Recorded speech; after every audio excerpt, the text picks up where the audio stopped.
Hello students, welcome to MS classes. Today we are discussing mathematics and the chapter which we are discussing is determinants. Chapter number 4 from NCERT and till now we have covered inverse तक पहुंच चुके हैं, how to evaluate the inverse of a matrix using determinants. ठीक है, हमने सारी properties of determinants पढ़ी, peculiar kinds of questions जो NCERT में आते हैं हमने वो देखे. ठीक है, LHS RHS इक्वल करने वाले वो हमने सारे कंप्लीट कर चुके हैं. अगर अभी तक आपने हमारा एक भी डिटरमिनेंट्स का वीडियो नहीं देखा है तो आप अभी जाकर लिंक से सारे वीडियोस देख सकते हैं. ठीक है, आज हम स्टार्ट करने जा रहे हैं singular matrix, the area of triangle using determinants and solving linear equation in 3 variables using matrix and determinants. ठीक है, तो सबसे पहले we will start with a singular matrix. So by definition what is a singular matrix? Singular matrix is the one whose determinant is 0. ठीक है, ऐसी कोई भी मैट्रिक्स जिसका डिटर्मिनेंट 0 है इज अ सिंगुलर मैट्रिक्स. ठीक है, इसका मेनली एप्लीकेशन, इसके क्वेश्चन कैसे आते हैं? इसके क्वेश्चन आएंगे, एक आपको मैट्रिक्स दी गई होगी, उसमें आपको पूछा गया होगा कि find x for which this matrix is a singular matrix. तो इसमें आपको सिंपली क्या लगाना है कि ये इक्वेशन का, इस मैट्रिक्स का जो डिटर्मिनेंट है उसको इक्वल टू कर देना है 0. आप इस डिटर्मिनेंट को कहीं से भी एक्सपैंड कर सकते हैं as per your choice, as per your convenience. हमने डिस्कस किया था डिटर्मिनेंट एक्सपैंड करने के लिए सबसे पहले हम देखेंगे कि कोई ऐसी रो या कोई ऐसा कॉलम है जिसमें मैक्सिमम नंबर ऑफ जीरोस हैं. अगर जीरोस नहीं है तो फिर आप कहीं से भी एक्सपैंड कर सकते हैं. ठीक है, जैसे यहां पर कहीं पे भी जीरो नजर नहीं आ रहे. अगर कहीं पर जीरो होता तो हम वो वाली रो या वो वाला कॉलम चूज करते हैं. यहां पर हमने एक्सपैंड किया है यूजिंग दी फर्स्ट कॉलम. ठीक है, हमको ये याद रखना है कि हमको कोफैक्टर के साइंस जरूर याद रखने हैं जब भी हम इन सब्स्टिट्यूट कर रहे हैं इन टर्म्स को to evaluate the determinants. Cofactor की वैल्यूज याद रखनी है. हमने कोफैक्टर का डिटर्मिनेंट बहुत अच्छे से लर्न किया हुआ है. जो डायगोनल एलिमेंट्स हैं वो पॉजिटिव रहेंगे, उसके बाद सारे ऑल्टरनेट नेगेटिव पॉजिटिव. ठीक है, तो हम फर्स्ट कॉलम से एक्सपैंड कर रहे हैं तो फर्स्ट टर्म प्लस आएगा 1 टाइम्स 6 माइनस 2, फिर -1 के साथ क्या आएगा? 1 है लेकिन माइनस क्यों आएगा? क्योंकि कोफैक्टर माइनस है. ठीक है, फिर 1 में छोड़ देंगे ये कॉलम और ये रो छोड़ देंगे तो -6 प्लस x टाइम्स यहां पर ये वाली रो और ये वाला कॉलम छोड़ देंगे तो 2 माइनस ऑफ -6. ठीक है, इसको जब हम कैलकुलेट करेंगे we'll get the value of x. So for this value of x this determinant is singular और this matrix is singular because जो डिटर्मिनेंट है वो इस वैल्यू के लिए 0 आएगा. कई दफे पे हो सकता है कि x एक से ज्यादा जगह दिया हुआ हो और क्वाड्रेटिक इक्वेशन बन रही हो, तो वहां पर हम क्वाड्रेटिक इक्वेशन है तो मोर देन 1 रूट्स मतलब 2 रूट निकलेंगे, मतलब 2 वैल्यूज ऑफ x आएंगी जहां पर इस डिटर्मिनेंट के लिए वो वैल्यू ऑफ x के लिए डिटर्मिनेंट सिंगुलर है. ठीक है, moving on further to evaluate the area. So now we will study the first application of determinants which is to evaluate the area of a triangle whose the coordinates of the points is given. ठीक है, तो हमें area of a triangle निकालना है और हमें जो points हैं ट्राइंगल के वर्टाइसेस हैं वो गिवन है. पॉइंट ए का कोऑर्डिनेट्स क्या है? x1 y1, बी के हैं x2 y2, सी के x3 y3. ठीक है, तो area of this triangle would be directly equals to half. इससे हम एक मैट्रिक्स बनाएंगे, एक डिटर्मिनेंट बनाएंगे. ठीक है, उस डिटर्मिनेंट की value divided by 2 is the area of the triangle. ये हम कैसे बनाएंगे डिटर्मिनेंट? सबसे पहले लेंगे coordinates of A x1 y1 1, then B x2 y2 1, then C x3 y3 1. जो लास्ट कॉलम है उसमें सारे एलिमेंट्स क्या रहेंगे? 1. ठीक है, row 1 is the coordinates of A, row 2 is the coordinates of B, row 3 is the coordinates of C and last column is 1. इसको determinant को सॉल्व करेंगे, हमें क्या आ जाएगा? एंड डिवाइड बाय 2 करेंगे, हमें आ जाएगा एरिया ऑफ ट्राइंगल ABC. ठीक है, इसी को फर्दर हम जब आगे इलैबोरेट करते हैं तो हमको आती है कंडीशन ऑफ कोलिनियरिटी. ठीक है, जो डिटर्मिनेंट्स है ये कोऑर्डिनेट ज्योमेट्री में इसका ये एप्लीकेशन है. ठीक है, एक्चुअली इसका एक्सटेंशन इन कोऑर्डिनेट ज्योमेट्री है. तो कंडीशन ऑफ कोलिनियरिटी क्या होगी, अगर मान लीजिए 3 पॉइंट्स एक ही लाइन पर आए, कोलिनियरिटी क्या होती है, मतलब कोलिनियर, मतलब एक ही लाइन पर तीनों पॉइंट्स के होने को हम कोलिनियर बोलते हैं। तो हम कैसे चेक करेंगे कि ये पॉइंट्स कोलिनियर है कि नहीं, by evaluating the triangle, area of the triangle formed by these 3 points. अब ये क्योंकि पॉइंट्स कोलिनियर है तो इनका एरिया क्या होगा, 0। तो हम फॉर्मेट में वही वाले लिखेंगे, एरिया के फॉर्मेट में हाफ लिखने की जरूरत नहीं है और इक्वल टू कर देंगे 0। अगर इसका आंसर 0 आएगा डिटर्मिनेंट का, इसका मतलब ये पॉइंट्स क्या हैं, कोलिनियर। अगेन रो ए में coordinates of A, row B में, सेकेंड रो में coordinates of B and third row में कोऑर्डिनेट्स ऑफ सी। ठीक है, अब हम इनके क्वेश्चंस करते हैं। ओके, तो अब हम इसका क्वेश्चन देखेंगे एरिया ऑफ ट्राइंगल का। सबसे पहले मोस्ट सिंपल क्वेश्चन, हमको कोऑर्डिनेट्स दिए हुए हैं a 1,3, b 0,0 एंड c 3,1। हमको एरिया निकालना है formed by the coordinates of these 3 points. ठीक है, तो हम एक ग्राफिकल रिप्रेजेंटेशन देख लेंगे, 0 0 then 1,3 and 3,1, point a b and c। ठीक है, ये पॉइंट a हो गया, ये b हो गया और ये c हो गया। हमने पढ़ा है the area of a triangle क्या होगा, half the determinant of the coordinates. हम कैसे लिखेंगे, a के लिखेंगे x1 y1 1, देन b के coordinates x2 y2 1, then x3 y3 1। ठीक है, अब ये डिटर्मिनेंट को सॉल्व करेंगे। डिटर्मिनेंट सॉल्व करने के लिए हमेशा हमने ध्यान रखना है कि मैक्सिमम नंबर ऑफ जीरोस दिखने चाहिए कहीं पे, वो हमको दिख रहे हैं सेकेंड रो में। तो सेकेंड रो से हम एक्सपैंड कर देंगे, 1/2 बाहर है, ये वाले पॉइंट का कितना होता है कोफैक्टर, नेगेटिव, तो -1 टाइम्स 1 - 9, तो कितना हो जाएगा 8/2। तो एरिया क्या आ जाएगा 4। स्क्वायर यूनिट्स हमेशा लिखेंगे, ये स्क्वायर यूनिट्स लिखना जरूरी है क्योंकि ये एरिया में क्या होती है, यूनिट स्क्वायर होती है, मीटर स्क्वायर, सेंटीमीटर स्क्वायर, ठीक है, किलोमीटर स्क्वायर, सब स्क्वायर। नेक्स्ट क्वेश्चन देखते हैं। हमको दिया हुआ है, एरिया दिया है और 2 कोऑर्डिनेट्स दिए हैं। ठीक है, और ट्राइंगल का एक थर्ड कोऑर्डिनेट भी दिया है। ठीक है, ये थर्ड कोऑर्डिनेट की वैल्यू पूछी हमको, गिवन एरिया है, तो कोई प्रॉब्लम नहीं है, एरिया है। एरिया का फॉर्मूला है half the determinant used by the coordinates. ठीक है, ये हमने कोऑर्डिनेट से इसके बनाया है, तो पहले आएगा a x1 y1 1, then x2 y2 1, then x3 y3 1। ठीक है, अगेन इसमें हम सेकेंड रो से एक्सपैंड कर देंगे, तो 1/2 आ जाएगा, -1 टाइम्स 0 - 3k।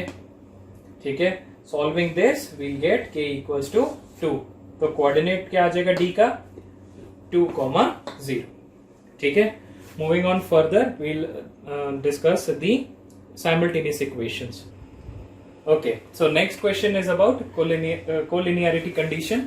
ठीक है, हमको 3 पॉइंट्स गिवन है a, b and c, and we have to evaluate the value of k for which these 3 points are collinear। तो कोलिनियरिटी का कंडीशन हमको मालूम है कि हम क्या करेंगे, पहले पॉइंट से एक डिटर्मिनेंट बना लेंगे। ठीक है, तो रो नंबर 1 बनेगा a x1 y1 1। ठीक है, नंबर 2 क्या बनेगा, b पॉइंट से -k +1 2k 1। ठीक है, और लास्ट रो बनेगी c से -4 - k 6 - 2k 1। ठीक है, this determinant should be equal to 0 for the points to be collinear. ठीक है, इसको आप कैसे भी सॉल्व कर सकते हैं, आप इसको रो 1 से एक्सपैंड कर सकते हैं, इसको आप कॉलम 1 से एक्सपैंड कर सकते हैं। ठीक है, हमने इसको फॉर एग्जांपल थर्ड कॉलम से एक्सपैंड किया है 1 यूज करके। ठीक है, तो जब हम इसको एक्सपैंड करेंगे, ठीक है, इक्वल टू 0 करेंगे, इसको हम सॉल्व करेंगे। ठीक है, इसको हम सॉल्व कैसे करेंगे, पहले 1 लिखेंगे, यहाँ पर जो साइन है कोफैक्टर का वो है पॉजिटिव, फिर यहाँ पे नेगेटिव, यहाँ पे पॉजिटिव। ठीक है, साइंस को कंसिडर करके रखेंगे और उसके बाद क्रॉस मल्टीप्लाई करके डिटर्मिनेंट एवेल्युएट करेंगे। जैसे वो क्वाड्रेटिक इक्वेशन बनेगी, उस क्वाड्रेटिक इक्वेशन के 2 रूट्स निकाल के these 2 would be the values of k for which these 3 points are collinear। Okay, next we'll study the solution of simultaneous equation। Okay, so now we'll start with system of linear equation। ठीक है, हम system of linear equation in 3 variables की बात कर रहे हैं। ठीक है। यहाँ पर 3 वेरिएबल्स कौन से हैं, एक्स, वाई एंड जेड। ठीक है, हम लीनियर इक्वेशन इन 2 वेरिएबल्स भी सॉल्व कर सकते हैं, लेकिन हम एक जनरल 3 वेरिएबल्स पढ़ लेते हैं मैक्सिमम। तो 2 वेरिएबल्स में क्या होगा, सिंपली आप z को ओमिट कर सकते हैं, और जो भी अगर यहाँ पर 3 वेरिएबल्स है तो यहाँ पे 3x3 मैट्रिक्स बन रही है, वो 2 वेरिएबल्स के केस में 2x2 मैट्रिक्स बन जाएगी। ठीक है, वो हम देखते हैं कि 3x3 को 2x2 के लिए भी कैसे अप्लाई कर सकते हैं। तो हम एक जनरल पढ़ लेते हैं, तो उससे जो भी स्पेसिफिकेशंस अगर कहीं पे भी चेंज होंगी तो ऑल्टरेशंस कैसे करनी है वो हमें समझ में आ जाएगा। ठीक है, तो सिस्टम ऑफ लीनियर इक्वेशन सबसे पहले 2 टाइप्स के होते हैं। ठीक है, एक होती है non homogeneous kind of linear equation और एक होती है होमोजीनियस काइंड ऑफ। ठीक है, तो नॉन होमोजीनियस इक्वेशन और होमोजीनियस इक्वेशन को हम सेपरेट आउट कैसे करते हैं, कैसे आइडेंटिफाई करते हैं। तो अगर मेरे पास एक इक्वेशन है a1x plus b1y plus c1z equals to d1, ठीक है, तो a1, b1 और c1 कहलाते हैं कोएफिशिएंट्स। ठीक है, ये हमने लिखा है कोएफिशिएंट्स, जो वेरिएबल के साथ लिखे होते हैं उन्हें हम बोलते हैं कोएफिशिएंट्स। और जो इक्वालिटी के दूसरे साइड होते हैं जिनके साथ कोई भी वेरिएबल नहीं होता, इनको हम बोलते हैं कांस्टेंट्स। ठीक है, इनको हम बोलते हैं कांस्टेंट्स। तो अगर सिस्टम ऑफ लीनियर इक्वेशन में कांस्टेंट्स नॉन जीरो हैं तो उनको हम बोलेंगे नॉन होमोजीनियस इक्वेशन। और अगर कहीं ये सारे जो कांस्टेंट्स हैं वो जीरो हो जाएं, d1, d2, d3, तो हम क्या लिखेंगे, a1x plus b1y plus c1z equal to 0। तो d1, d2, d3 अगर इक्वल टू 0 हो जाए तो ये सिस्टम ऑफ इक्वेशन क्या बन जाएगी, होमोजीनियस इक्वेशन। ठीक है, तो हम पहले नॉन होमोजीनियस इक्वेशंस की बात करेंगे, then will talk about the homogeneous equation. तो अगर हमारे पास होमोजीनियस इक्वेशन है और हमको इन 3 इक्वेशन को सेटिस्फाई करने वाला सॉल्यूशन निकालना है x, y एंड z। ठीक है, अगर हमारे पास 3 इक्वेशन है और हमें सॉल्यूशन निकालना है x, y and z which satisfies all the 3 equations simultaneously, तो उसके लिए हम क्या करेंगे, सबसे पहले हम 3 मैट्रिक्स बनाएंगे। ठीक है, सबसे पहली मैट्रिक्स क्या कहलाएगी, कोएफिशिएंट मैट्रिक्स। कोएफिशिएंट मैट्रिक्स कैसे बनेगी, जो भी x, y और z के कोएफिशिएंट्स है उनको हम इस ऑर्डर में लिख देंगे। ठीक है, यहाँ पर हमने कॉलम 1 में x के कोएफिशिएंट लिखे हैं, कॉलम 2 में y के और कॉलम 3 में z के कोएफिशिएंट्स लिखे हैं, multiplied by variable matrix. Variables कौन से हैं, x, y एंड z। ठीक है, ये कहलाएगी कोएफिशिएंट मैट्रिक्स, ये कहलाएगी variable matrix, equal to the constant matrix. जो भी कांस्टेंट टर्म्स है वो आ जाएंगे d1, d2, d3।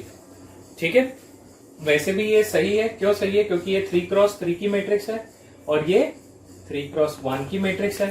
तो जब 3x3 matrix multiplied by 3x1 matrix, तो आंसर क्या आने वाला है, 3x1 की मैट्रिक्स, इंटरनल 3 है। तो जो फाइनल मैट्रिक्स आएगी, जो सोल्यूशन आएगा वो होगा of matrix of order 3x1। ठीक है, अब हम इसकी कंडीशंस फॉर कंसिस्टेंसी देखते हैं, जो 6 मार्क्स क्वेश्चन फॉर श्योर आता है बोर्ड्स एग्जामिनेशंस में। ठीक है, तो ये आप मान के चलिए कि ये अगर आप ये चैप्टर पढ़ रहे हैं, ये चैप्टर में ये वाला सेक्शन अगर सुन रहे हैं तो बहुत ही ध्यान से सुनिए, क्योंकि ये सीधे सीधे आपके 6 मार्क्स का सवाल है। ठीक है, इसमें कहीं पे भी गलती होगी आपके 6 में से नंबर कट जाएंगे, और ये बहुत सिंपल है। इसमें मार्क्स गंवाना, इसमें मार्क्स लूज करना बहुत ही बड़ी स्टुपिडिटी होगी। ठीक है, तो एक एक करके सुनते हैं। ठीक है, तो सबसे पहले कंसिस्टेंसी की बात करेंगे। ठीक है, तो अगर determinant of a equals not equals to 0 है, मतलब ये जो कोएफिशिएंट मैट्रिक्स है इसको हम बोलते हैं मैट्रिक्स a, जो वेरिएबल मैट्रिक्स है उसको हम बोलेंगे x, और कांस्टेंट मैट्रिक्स हम उसको बोलेंगे b। तो ax इक्वल्स टू b। ठीक है, तो आप ऐसे याद रखिए कि अगर मान लीजिए कि एलजेब्रा होता तो हम क्या करते, x निकालने के लिए b अपॉन a कर देते। ठीक है, तो b अपॉन a कर देते तो x आ जाता। तो आप ऐसे सोचिए कि अगर डेल्टा a मतलब determinant of a not equal to 0 होगा, इसका मतलब कुछ सोल्यूशन आएगा। b अपॉन a करूंगा, अगर a 0 नहीं है तो b अपॉन a कुछ वैल्यू आएगी, 5/6, 7/8, 9/4 कुछ आएगा। इसका मतलब अगर a नॉट इक्वल टू 0 है then the equations are consistent. ठीक है, इक्वेशन क्या है, कंसिस्टेंट है, और इक्वेशंस का एक यूनिक सॉल्यूशन है। ठीक है, ये टेबल बहुत अच्छे से बनाइएगा। ठीक है, इसका मतलब यहां पर आंसर आने वाला है एक्स, वाई और जेड की एक यूनिक आंसर आएगा विच satisfies all the three equations simultaneously. ठीक है, सेकंड में आते हैं। अब अगर मान लीजिए डिटर्मिनेंट ऑफ ए 0 हो जाता है, अब अगर डिटर्मिनेंट ऑफ ए 0 हो जाता है तो अब अपन को लग रहा होगा कि x के नीचे, x के साथ अगर 0 है तो जब वो b के नीचे 0 जाएगा तो क्या होएगा, इंफिनिटी आएगा। ठीक है, something divided by 0 is infinity. तो या इसमें दो केसेस बनेंगे, अगर डिटर्मिनेंट इक्वल्स टू 0 है तो या तो हो सकता है कि इन्फाइनेटली मेनी सॉल्यूशंस आए, या हो सकता है कोई भी सॉल्यूशन ना आए। ठीक है, या तो इन्फाइनेटली मेनी सॉल्यूशंस आएंगे या नो सॉल्यूशन आएंगे। ठीक है, लेकिन कंसिस्टेंट कब बात करेंगे, कंसिस्टेंट बात करेंगे जब एटलीस्ट एक सॉल्यूशन तो आया। इन्फाइनेटली मेनी सॉल्यूशन आए तो सॉल्यूशन तो आया, इसका मतलब कंसिस्टेंट है। अगर एक भी सॉल्यूशन नहीं आया तो इनकंसिस्टेंट है। ठीक है, अगर एक भी सॉल्यूशन नहीं आया तो इनकंसिस्टेंट है। इसका मतलब अगर डिटर्मिनेंट ए 0 हो रहा है तो दो केसेस बन रहे हैं, कंसिस्टेंट भी हो सकता है, इनकंसिस्टेंट भी हो सकता है। तो चेक कहां पे करेंगे, हमको चेक करना पड़ेगा। अगर डिटर्मिनेंट नॉट इक्वल टू 0 आ गया तो पता चल गया कि इक्वेशंस कंसिस्टेंट हैं और यूनिक सॉल्यूशन है। ठीक है, लेकिन अगर कहीं डिटर्मिनेंट ए इक्वल्स टू 0 आ गया तो इक्वेशन कंसिस्टेंट भी हो सकती है और इक्वेशंस इनकंसिस्टेंट भी हो सकती है। तो यहां पर चेक क्या करना पड़ेगा, यहां पर आपको चेक करना पड़ेगा the matrix multiplication of adjoint of A with B, matrix B. अगर वो इक्वल टू नल मैट्रिक्स आ गया, ठीक है, तो क्या होएगा, then the equations would be consistent and would be having infinitely many solutions. और अगर adjoint of A multiplied by the constant matrix B अगर not equal to null matrix और 0 आया, then the equations would be inconsistent and would be having no solutions. ठीक है, तो ये तो हो गई कंडीशन फॉर कंसिस्टेंसी। अभी जब हम इनसे क्वेश्चंस देखेंगे तो हमको क्लियर होएगा कि कंसिस्टेंसी और इनकंसिस्टेंसी क्या है।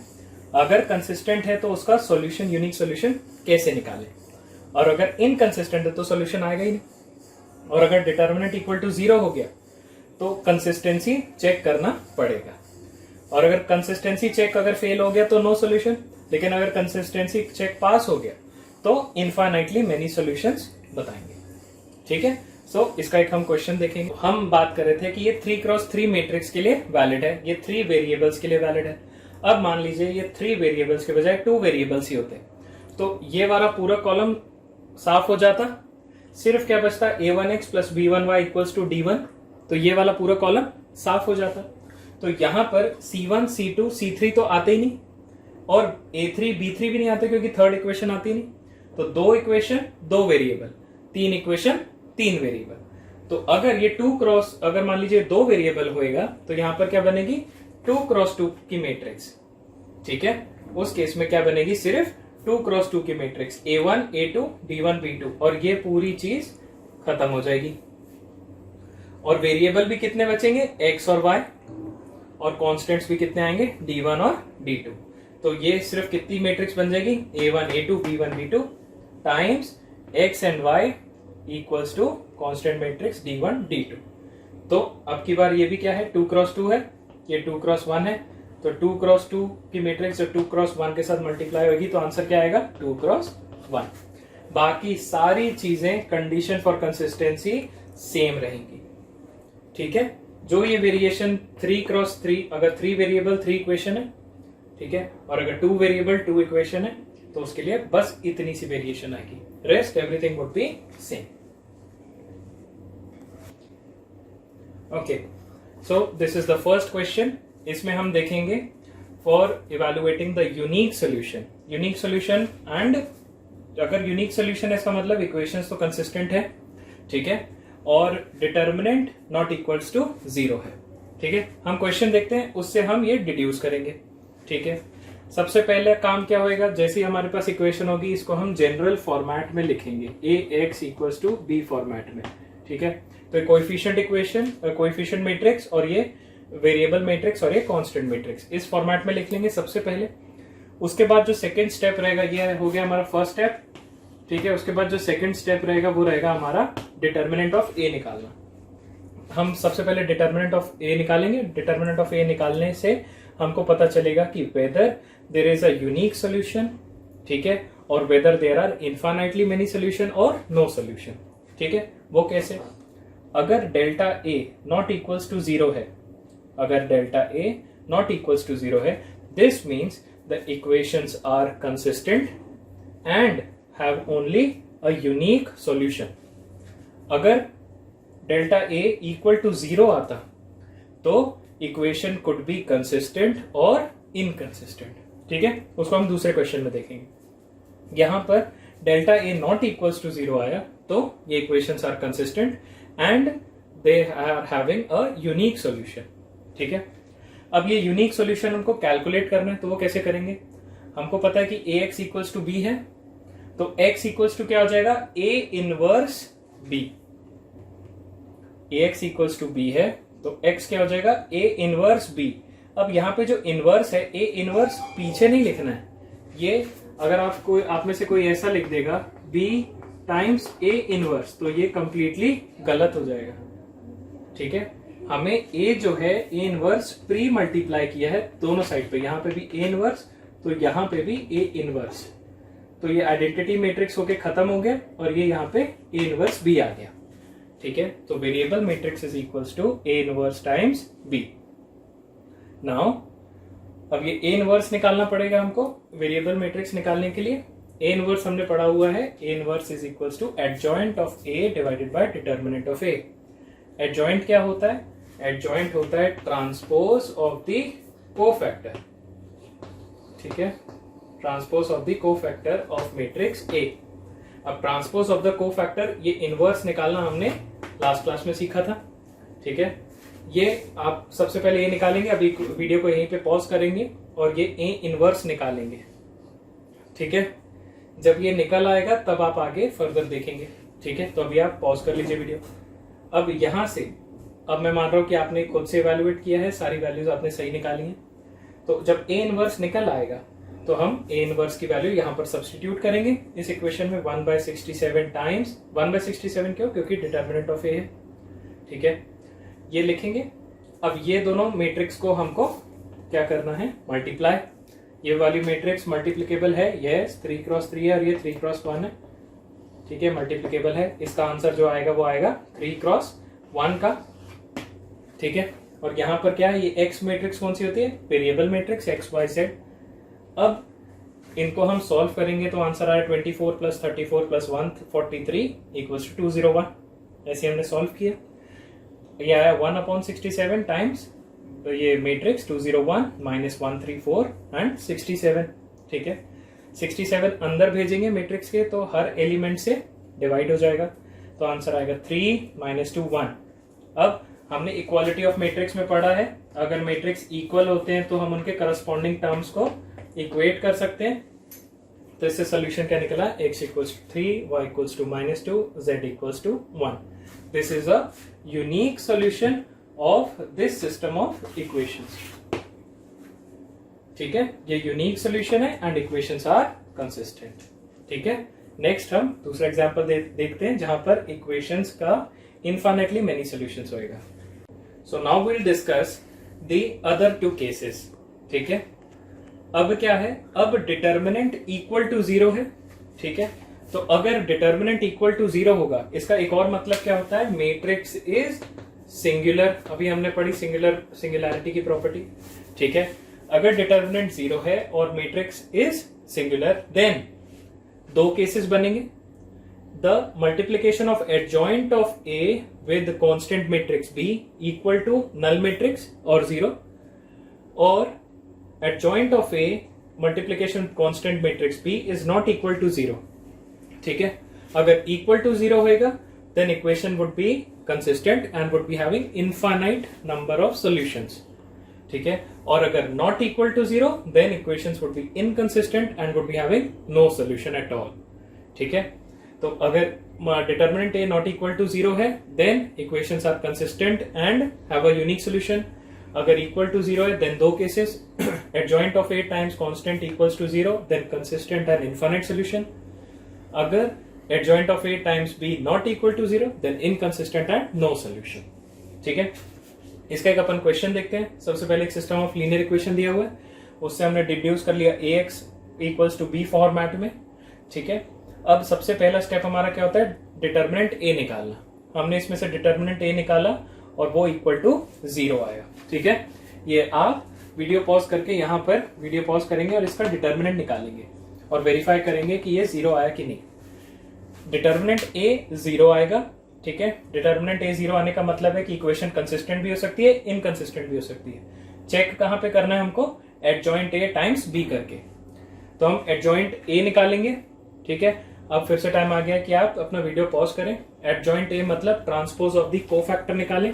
पहले आप cofactor of the matrix A निकालेंगे, देन उसका ट्रांसपोज लेंगे तो आपको ये मैट्रिक्स आएगी।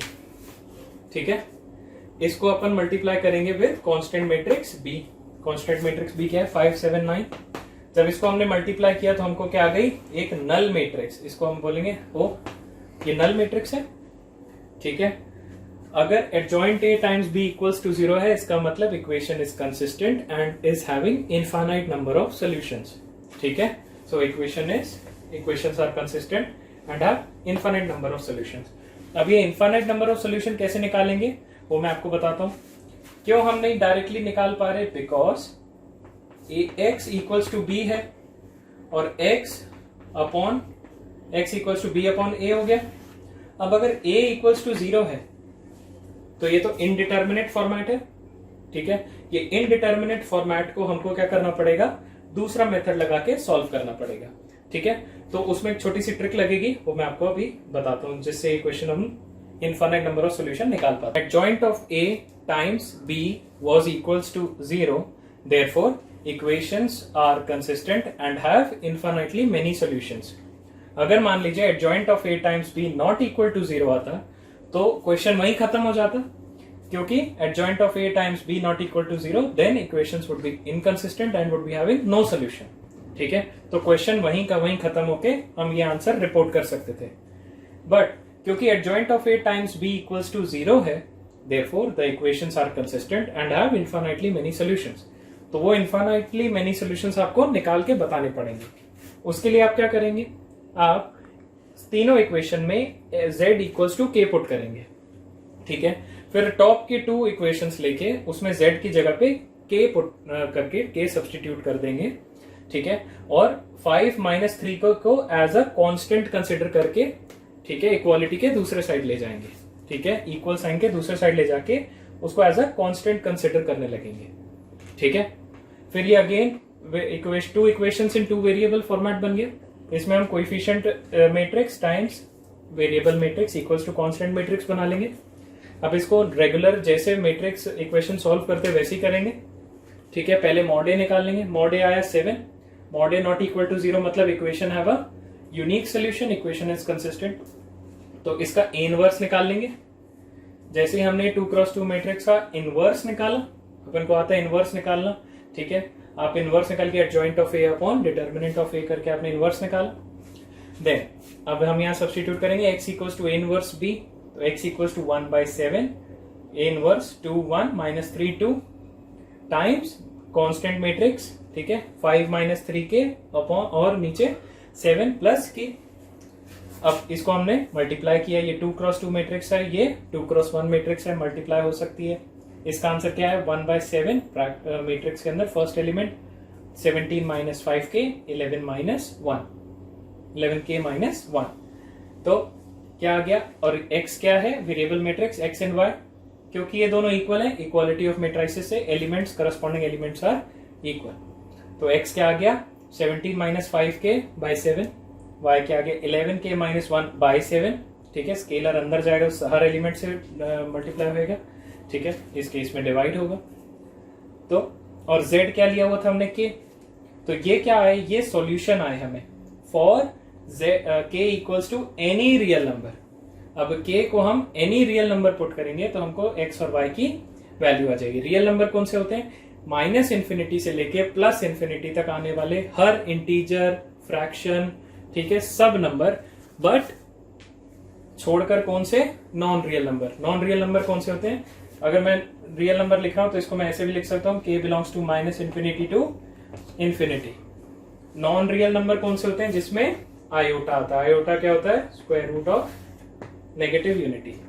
ठीक है, तो वो वाले डिजिट्स छोड़कर, कॉम्प्लेक्स नंबर्स छोड़कर बाकी सारे रियल नंबर आप z में पुट कर सकते हैं। ठीक है, तो ये हमने तीनों केसेस देखे इन क्वेश्चंस में। ठीक है, ये वाले को आप दोबारा से रिपीट करके करिएगा। Now we come to the homogeneous equation. So now we come to homogeneous equation. ठीक है, हमने पहले भी डिस्कस किया था होमोजीनियस इक्वेशन क्या होती है, जिसमें कांस्टेंट टर्म्स क्या होते हैं? जीरो। ठीक है, तो ये जो इक्वेशन है इसके लिए जो हमारी कोएफिशिएंट मैट्रिक्स बनेगी a वो सेम रहेगी, जो वेरिएबल मैट्रिक्स रहेगी x, x, y, z वो भी सेम रहेगी, बट जो कांस्टेंट मैट्रिक्स b थी अब उसकी जगह पे क्या आएगी? Null matrix having element 0, 0, 0। ठीक है, अब यहां पर जो सारी गेम चेंजर है वो क्या बनेगा? Again determinant of the coefficient matrix. ठीक है, हम क्या निकालेंगे? Determinant of coefficient matrix. ठीक है, तो सबसे पहली बात हम होमोजीनियस इक्वेशन में ये याद रखेंगे कि homogeneous equations are always consistent. ठीक है, ऐसा कोई भी केस नहीं होता होमोजीनियस इक्वेशन के लिए कि जहां पर वो इनकंसिस्टेंट हो और नो सोल्यूशन हो। ठीक है, हमेशा होमोजीनियस इक्वेशन में सॉल्यूशन होएगा ही होएगा, कंसिस्टेंट होंगी। केस बस क्या बनेगा कि weather it is having a unique solution और इनफाइनाइटली मेनी सोल्यूशन। ठीक है, क्यों एक सोल्यूशन होगा ही होगा? मैं इसलिए आपको ऐसे बताता हूं। मान लीजिए a1 कुछ भी है, b1 कुछ भी है, c1 कुछ भी है। अगर मैं x, y, z की वैल्यू 0, 0, 0 रख दूं तो ये तीनों इक्वेशन सेटिस्फाई कर जाएंगी। यहां पे अगर मैं 0 रख दूं, 0 रख दूं, 0, 0, 0, 0, 0, 0, 0, तो यहां पर अगर मैं तीनों जगह पे, सब जगह पे 0 रख दूं x, y, z की जगह, तो सारी इक्वेशन सेटिस्फाई कर रही। मतलब जो 0, 0 और 0 x की वैल्यू, x, y, z की वैल्यू 0, 0, 0, तो हर इक्वेशन को सेटिस्फाई करिए। मतलब ये तो हमेशा ही सॉल्यूशन रहेगा, कोई भी होमोजीनियस इक्वेशन हो, irrespective of the values of a1, a2, b1, b2, c1, c2, c3, anything. ठीक है, लेकिन ये सॉल्यूशन तो हमेशा ही रहेगा। इसका मतलब ये हुआ कि homogeneous equations are always consistent, just the question is whether it is having a unique solution और इनफाइनाइटली मेनी सॉल्यूशंस। तो case number 1, if determinant is not equal to 0। अगर डिटर्मिनेंट नॉट इक्वल टू 0 होगा तो equation तो consistent है ही है, but it would be having unique solution. Unique solution मतलब एक ही सोल्यूशन। तो एक ही सोल्यूशन कौन सा होगा? जो उसने तो होना ही होना है। कौन सा? 0, 0, 0। तो वो सोल्यूशन क्या होगा? x equals to Y equals to Z equals to 0। इस सॉल्यूशन को हम और क्या बोलते हैं? Trivial solution. कभी भी पूछेंगे trivial solution of a homogeneous equation तो 0, 0, 0 डायरेक्टली। अगर डेल्टा a मतलब determinant of a equals to 0 आए, इसका मतलब कंसिस्टेंट तो है ही है, लेकिन उसमें इनफाइनाइटली मेनी सॉल्यूशंस है। अगर कोई पूछे इनफाइनाइटली में कोई एक सॉल्यूशन तो बताओ, तो वो कौन सा होगा? 0, 0, 0, क्योंकि वो सॉल्यूशन तो इधर पे भी होगा, इधर पे भी होगा, वो हमेशा ही सॉल्यूशन होगा। ठीक है, बस पॉइंट कहां पे आता है कि डिटर्मिनेंट इक्वल टू 0 है या not equal to 0। Not equal to 0 तो ओनली ट्रिवियल सॉल्यूशन, और इक्वल टू 0 है तो इनफाइनाइटली मेनी सॉल्यूशन। तो इसका भी हमें क्वेश्चन करते हैं। अगर इनफाइनाइटली मेनी सॉल्यूशन है तो प्रोसीजर वही रहेगा, हम z को इक्वल टू k पुट कर देंगे और 2x2 मैट्रिक्स लेके सॉल्व करेंगे। नेक्स्ट हम क्वेश्चंस पर आते हैं। ये एक होमोजीनियस इक्वेशन का सेट हमको दिया हुआ है। ठीक है, 2x plus 3y minus z equals to 0, x minus y minus 2z equals to 0, 3x plus y plus 3z equals to 0। ठीक है, तो इसको हमने ax plus ax equals to 0 के फॉर्मेट में लिख लिया। ठीक है, इसमें जो कांस्टेंट मैट्रिक्स है वो नल मैट्रिक्स है 0 की। ठीक है, तो सबसे पहला काम क्या होता है हमारा? मैट्रिक्स ए का डिटर्मिनेंट निकालना। हमने डिटर्मिनेंट सॉल्व किया। आप यहां पर वीडियो पॉज करके डिटर्मिनेंट इवैल्यूएट कीजिए। तो डिटर्मिनेंट आपका आएगा -33। तो जो डिटर्मिनेंट ए है वो नॉट इक्वल टू 0 आया। Determinant A not equal to 0 का मतलब होता है that equations are consistent and have a unique solution और ट्रिवियल सॉल्यूशन। ट्रिवियल सॉल्यूशन कौन सा होता है? X Y Z equals to zero, all X Y Z equals to zero, only single solution, unique solution. ठीक है, अब हम question देखते हैं जिसमें determinant A equal to zero आए। तो ये क्वेश्चन है, ठीक है, ये सेट ऑफ लीनियर इक्वेशंस है इन 3 वेरिएबल्स। इससे हमने ax प्लस o फॉर्मेट में लिखा, मैट्रिसेस फॉर्म में। तो जो मैट्रिक्स A है इसका डिटर्मिनेंट हम अभी, आप वीडियो पॉज करके यहां पर वीडियो पॉज करेंगे और इसका डिटर्मिनेंट इवैल्यूएट करेंगे, तो आपको डिटर्मिनेंट इक्वल टू आएगा 0। Therefore the equations are consistent and have infinitely many solutions. ठीक है, इक्वेशन कंसिस्टेंट तो होंगी, इनकंसिस्टेंट क्यों होगी? क्योंकि होमोजीनियस है। सॉल्यूशन अब की बार लेकिन इनफाइनाइट होंगे। तो इनफाइनाइट सॉल्यूशन निकालने के लिए हमने नॉन होमोजीनियस में भी z को इक्वल्स टू k किया था। सेम फॉर्मेट इसमें फॉलो करेंगे। ठीक है, वो देखते हैं कैसे। ओके, सो अब हम इनफाइनाइटली मेनी सॉल्यूशंस के लिए z की जगह पे सब्स्टिट्यूट करेंगे k। ठीक है, तो फर्स्ट 2 इक्वेशंस में z की जगह पे k सब्स्टिट्यूट कर देंगे। ठीक है, तो x minus 2y plus Z था तो उसको उस साइड करके माइनस के कर दिया, और x plus Y minus Z equals to 0 था तो x plus Y equals to k कर दिया। ठीक है, अब इससे हम दोबारा से ax plus ax equals to b format की इक्वेशन बनाएंगे, ax इक्वल्स टू b। ठीक है, अब यहां पर हम अगेन जो कोएफिशिएंट मैट्रिक्स है a, इसका डिटर्मिनेंट निकालेंगे, जैसे कि हमने नॉन होमोजेनियस में भी किया था। तो डिटर्मिनेंट ऑफ ए क्या आ गया? 3। क्या आप खुद से इवैल्यूएट करेंगे वीडियो पॉज करके। देन अगर डिटर्मिनेंट जो आया वो नॉन जीरो आया, इसका मतलब इक्वेशन, ये वाली इक्वेशन जो है वो कंसिस्टेंट है और इसका यूनिक सॉल्यूशन है। ठीक है, तो हम ए इनवर्स निकालेंगे। ए इनवर्स कैसे निकालेंगे? Adjoint of A upon determinant of A, तो वो हमने निकाल लिया। ठीक है, उसके बाद का क्या फॉर्मेट रहता है? x equals to A inverse B. Inverse matrix को कांस्टेंट मैट्रिक्स के साथ मल्टीप्लाई करते हैं। ठीक है, तो उससे हमको वेरिएबल्स का पता चल जाता है। अभी माइनस के आया, 1/3 बाहर है, तो 1/3 हर एलिमेंट के साथ मल्टीप्लाई हो जाएगा, और z equals to k, where k is a real number, और हम इसको क्या लिख सकते हैं? k belongs to set from minus infinity to infinity. ठीक है, तो k की कोई भी वैल्यू रह सकती है, रियल वैल्यू, और कोई इमेजिनरी वैल्यू नहीं रह सकती।